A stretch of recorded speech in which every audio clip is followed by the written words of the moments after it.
Well, this weekend is the 88th year of the Sarasota Tarpon Tournament. It runs from Saturday and goes the next 4 weeks. Right now, we are live at the Sarasota Outboard Club docks near Moat Marine, where we have for you Captain Jeffrey Durant. Jeffrey, good morning. Thanks for waking up with us so early this morning.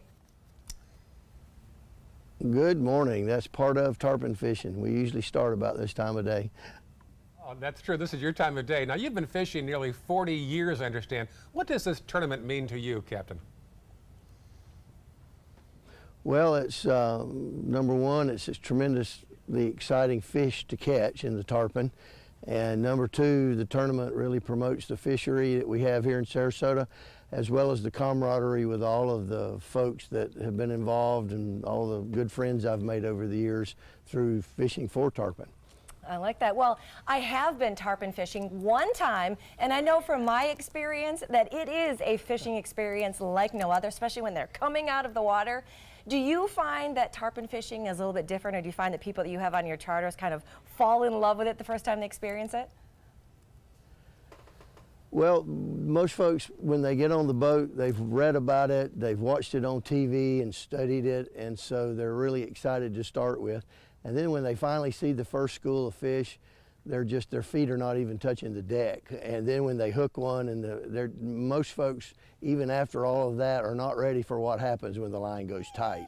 As you know, it's real thrill. It is. It is a fishing like no other. So in the decades that you've been involved in this tournament, what has changed, if anything, over the years in it?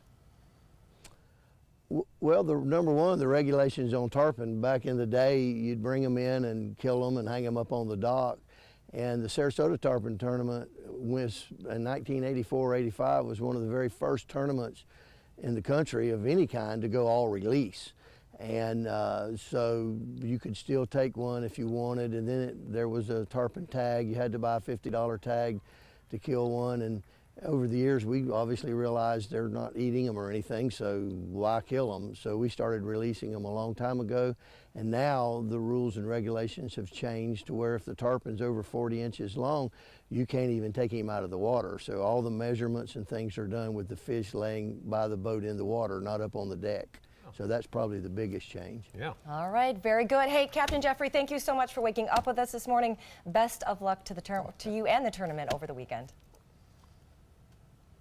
Well, thank you very much, and thanks for having me.